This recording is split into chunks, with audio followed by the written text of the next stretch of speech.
a bunch of us had decided to build a schoolhouse over here where they're trying to build a jailhouse.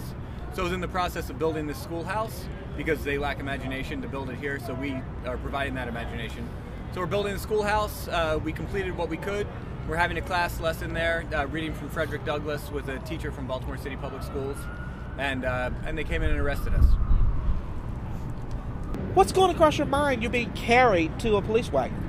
I'm thinking there's no place in the world I'd rather be than here building a schoolhouse instead of a jailhouse. And if they're going to take me to jail, this is what I want to go to jail for. I'm here tonight to basically spread the word, get the word out that there's a jail being built. Our citizens of Baltimore City does not want it being built here, but the state says they're going to build it anyway. The money isn't being spent in the right way. So by reinvesting in our rec centers and schools especially, which have been dramatically underfunded for a long time, putting the money where it matters, showing our youth you actually care, and sending the message that we'd rather invest in schools than jails to lock you up.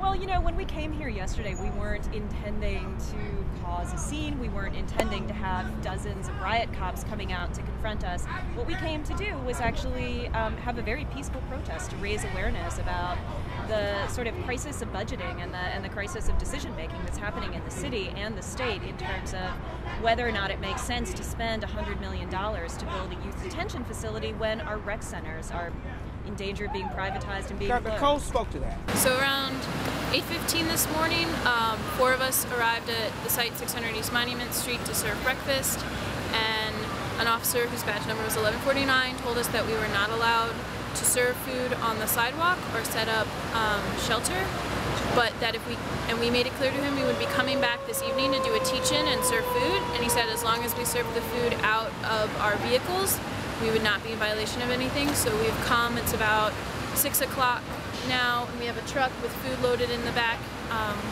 under all the agreements that were made this morning, and we're being threatened with arrest if we serve food.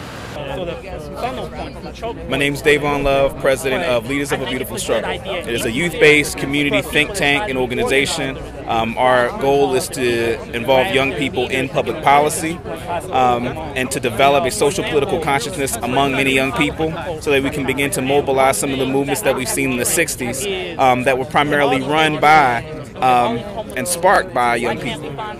In terms of the youth jail, one of the biggest projects that Leaders of a Beautiful Struggle had participated in was something called Youth Justice Sunday. October 31st, 2010, we helped to organize a big demonstration right here at this site. And this was an issue that was of very great importance to us because many of our peers were those who had been through the criminal justice system, and that this facility would create more incentive for many of my peers, folks that I grew up with, being someone who is from Baltimore City, many of my peers becoming susceptible to mass incarceration. And so LBS felt it was important for us to be here, not just because it's a social justice issue, but because it's an issue that actually has direct personal implications for many of the members in our organization. We arrived here earlier this evening at a little bit before 6. We were greeted by a quite large welcoming committee of city police officers and Maryland State Police, and we were told very, very quickly we were not allowed to have food, that we were not allowed to be here at the site. Actually, they've changed their minds. We're allowed to be here all week. As far as we understand, as long as we